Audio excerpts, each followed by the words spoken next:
Emmerdale just dropped two secrets that completely flipped Robert Sugden's prison story upside down. What seemed like a tragic tale of survival turned into something far darker and far more emotional than anyone saw coming. When Robert first entered prison, he was broken. The walls closed in, the noise never stopped, and danger lurked in every glance. Then came Kev, his new cellmate. Cold, quiet, and impossible to read. But when Kev spotted those wedding photos of Robert and Erin, he said something unexpected. "You'll be safe with me." And somehow, Robert believed him. It didn't take long for trouble to find them. One inmate, Jez, decided to make Robert a target, tearing up his photos, mocking his life, and pushing him past breaking point.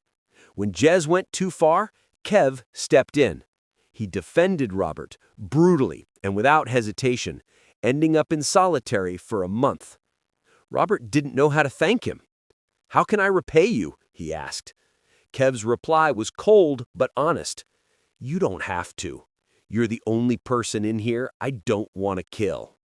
From that moment, their bond became twisted, built on loyalty, fear, and a debt Robert could never repay.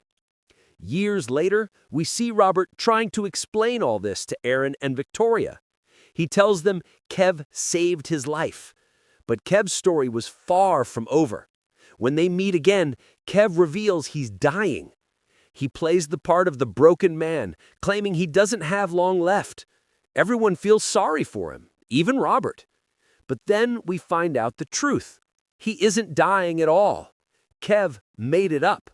He lied to keep Robert close, terrified of losing the only person who ever cared about him. And the lies went deeper. In a shocking flashback, it's revealed that Kev was never stabbed by Jez. He stabbed himself after hearing Robert plan to appeal his sentence. That moment, one act of self-destruction, trapped Robert in guilt for years. He married Kev out of pity, convinced it was his fault.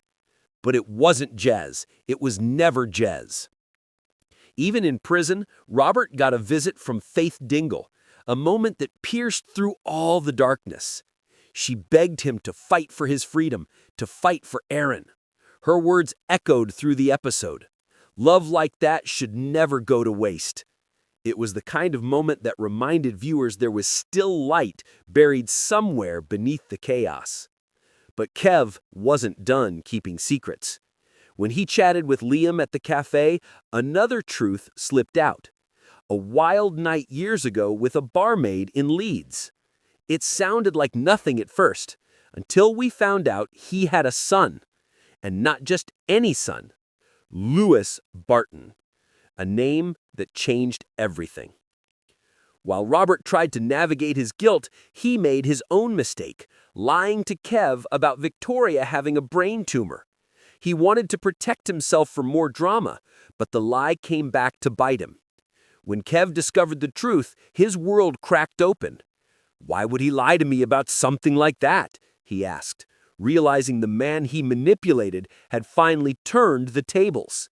By the end, both men stood exposed. Two broken people clinging to the same lie. Kev was never dying. Robert was never free.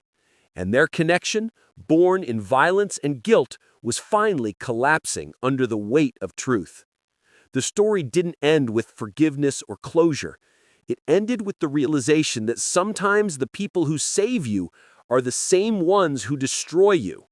And as Robert walked away, one thing became painfully clear. The ghosts of prison don't stay behind bars. They follow you home.